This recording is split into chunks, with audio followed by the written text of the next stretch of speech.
अयोध्या आई हुई कथावाचक प्रभा पांडे ने अयोध्या धाम में क्या भंडारे का आयोजन। अयोध्या में कथावाचक प्रभा पांडे, जो कि इलाहाबाद में रहती हैं और अयोध्या धाम में आई हैं, कथा के माध्यम से पूरे देश प्रदेश को यह बताना चाहती हैं कि आदमी को सुंदर विचारधारा रखकर ही कोई कार्य करना चाहिए, जिससे विचारधारा अगर अच्छा रहेगा तो कार्य भी अच्छा होगा। इसलिए इलाहाबाद से चल करके अयोध्या धाम आई हैं कि साधु संत की सेवा करें और भंडारा करें और आशीर्वाद लेकर आगे बढ़े। सुने प्रभा पांडे की जुबानी।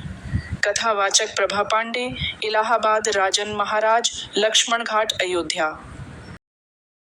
सहयोग से हम इतना आगे बढ़ पाए हैं और उनका बहुत सहयोग है मेरे पीछे।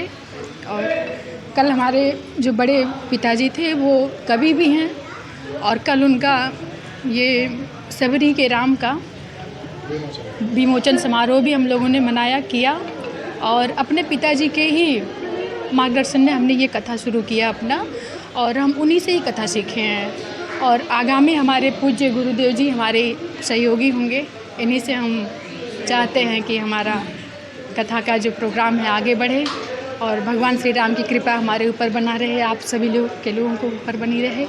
और इसी के साथ जय श्री राम।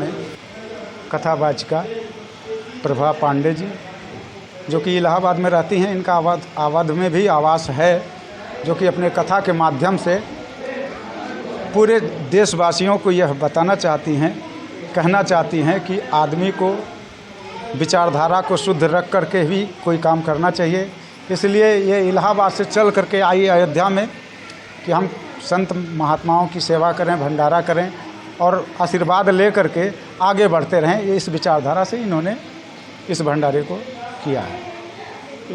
अयोध्या में जैसे गोला घाट से, लक्ष्मण किला से, झुनकी घाट से, अन्य मंदिरों से लमसम 150-200 संत महंत जो है यहाँ पर उपस्थित हैं।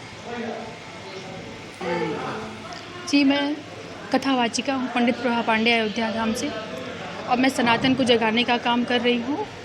और जो हमारे भक्त हमको दान देते हैं भंडारे के लिए, तो उस पैसे को हम भंडारे में ही लगाते हैं। अभी कल प्रयागराज में भी करके आए हैं भंडारा, कम से कम 300-400 लोगों का भंडारा हुआ। फिर अयोध्या में भी 200 लोगों का मैंने भंडारा किया। तो हमारे भक्तों का पैसा हमारे भक्तों के ही सहयोग में लगता है, आप ही लोगों के लिए हम सब कुछ कर रहे हैं और अपने सनातन को जगाने का भी काम कर रहे हैं। पंडित प्रभा पांडे, अयोध्या धाम।